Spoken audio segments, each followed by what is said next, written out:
Hi BookTube, my name is Juan. I am just one reader, your favorite Mexican booktuber, and I am here with a Friday Reads video. But firstly, I want to wish everyone watching a very happy new year. This is of course the last video that I will be filming and uploading this year, so I just want to take a moment to really thank you all. I really appreciate and value everything that you've given me this year, and I really think that 2022 is going to be an even better year in terms of reading for me and for everyone. I really hope that we do have a better reading year in 2022. So without any further ado, let's get started with my Friday Reads, because Friday Reads videos are something that I really enjoy making and watching from other booktubers, but I don't do them enough myself. So I want to sort of set that as a goal for myself for the upcoming year. I want to make more Friday Reads videos in this kind of casual, carefree tone that I enjoy making them in. So the first book that I finished reading this week, which I didn't think that I would be finishing before the year was out, but I did.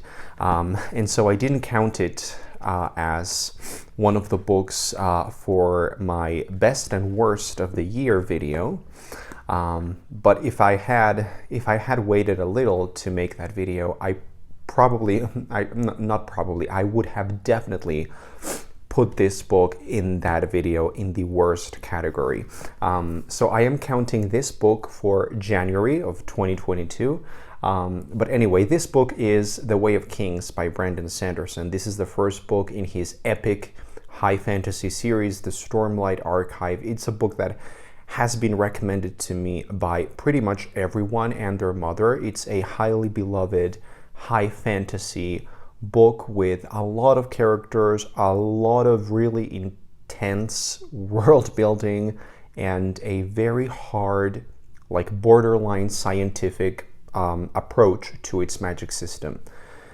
But I did not like it. I gave it 2 stars, and part of why I gave it 2 stars was because of the writing itself. It felt very, very simple to me, borderline amateurish. It felt like a very simple kind of story told in an unnecessarily bloated way. But you know, the simple writing is not the worst of flaws.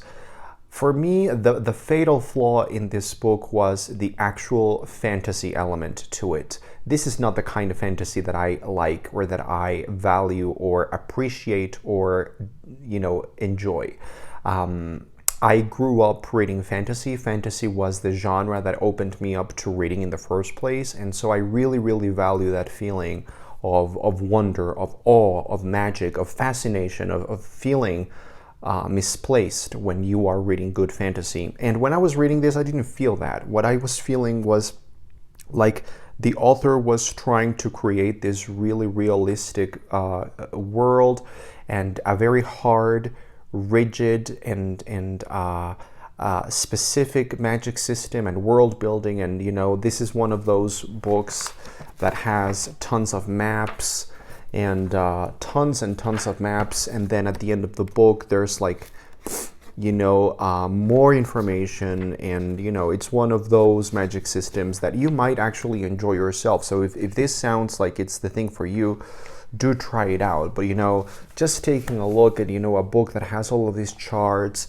that explains you know, things that I don't really care about when I'm reading a story, it just really bummed me out. I felt very moody when I was reading this book. I just felt like I was in a bad mood constantly, because I was feeling at arm's length from the actual characters and from the actual emotional attachment. There was no emotional attachment for me with these characters or with their stories. Some of the characters were better played out than the others. There's a character in here called Shalon, which I think is a dreadful name, by the way, but her storyline was the most compelling, and I actually enjoyed quite a lot reading her chapters. But the rest of the book, there's this guy Kaladin, and there's this guy Dalinar, and there's many other POVs and characters that I really, really didn't care that much about, or at all about. So yeah, it all comes down to me to the magic. This felt more like a video game with intense action sequences and battles and war and really. His writing is trying to be cinematic, but I think it becomes just bloated and boring. There's nothing more boring than an action scene that feels devoid of emotion and that feels just like an action scene. So I really didn't like this, but it's just not for me. I gave it 2 stars. But the good news is that I actually found a fantasy series that I am absolutely enjoying to death. And that is The Blade Itself by Joe Abercrombie, which is very funny because I actually read this book earlier in 2021 and I hated it. I gave it like 1 star, and actually I included this book in my worst of the year video. So it's very, very ironic because I put this in my as one of the worst books that I read in 2021, and now I stand corrected. And I really want to tell you, I stand corrected. I realize now in hindsight that when I first read this book, I was reading too many things at once. I was reading this, I was reading David Copperfield, which is a mammoth of a book in its own. I was reading academic things for my work as a psychotherapist. I was reading things for my dissertation paper. I was just all over the place. I had a lot of things on my plate. And so I read this and I wasn't in the proper mindset. So I was expecting this to be just something very light and very easy to get into, and I grew very impatient when I realized that I was not connecting to it. So now December has come and I've been able to have much more free time on my hands, so I've been able to dedicate a lot of that time to reading this book, and I am just absolutely in awe of how wrong I was with this book a few months ago when I read it for the first time. This book is wonderful. This is exactly the kind of fantasy that I like and that I was looking for.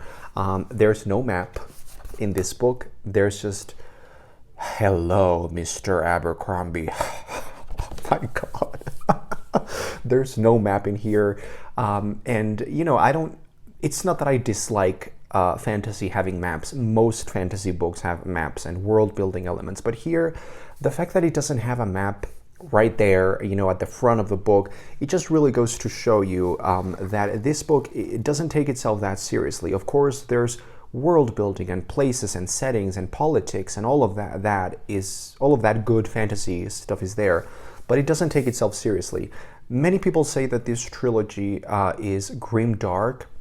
I don't know about that. I think this book is very light in terms of its tone. I think it's very, very funny, very upbeat, and just very easy to like, very likable, very easy to enjoy. It's hilarious. It's like a good cup of acidic coffee. You know, it's acidic, but it's very enjoyable. It's not bitter and dark, like a dark French roast, bitter and no, this is just acidic enough and enjoyable, so enjoyable. So I will be reading this and I will finish that this weekend, and then I will probably dive into book number 2, which is Before They Are Hanged. And then I also started reading another book this week, which I think is going to be one of my favorite books of the year as well, The Man from Primrose Lane by James Renner. I am loving this book so much so that I'm actually saying that this book could be one of my favorites at the end of the year, at the end of 2022. So I am really, really confident that this book will be something special. This book is one of those books where I don't even want to tell you what it's about, because I think that going blindly into it is the best way to go. But let's just say that it's very creepy, it's very strange, it's doing many things at once. A part of me feels scared because I don't know how the author is going to pull everything together, pull everything up, and combine all of the elements. But at the same time, I think that if he is able, and I think he will be able to do so, if he's able to really pull everything together at the end, I think this book will be something completely revelatory. This book was recommended many months ago, or maybe over a year ago, by Sean the Book Maniac. He really praised it very highly as one of those creepy reads that he enjoyed, and I am really thankful because this is something else. So that's what I will be reading. Also, can we take a look? Can we just take a moment and appreciate my Realm of the Elderlings display? Robin Hobb became one of my favorite authors in 2021. Just reading her first 3 trilogies made me realize that this woman is something else. So I have decided to display all of the collection, the entire collection of the Realm of the Elderlings here ever so proudly.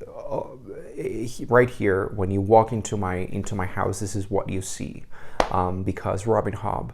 So anyway, that's me. I am Just One Reader. Thanks for watching, and thank you for another great year here on BookTube, watching my nonsensical, irreverent rants. I will see you on the next video and on the next year. Happy New Year.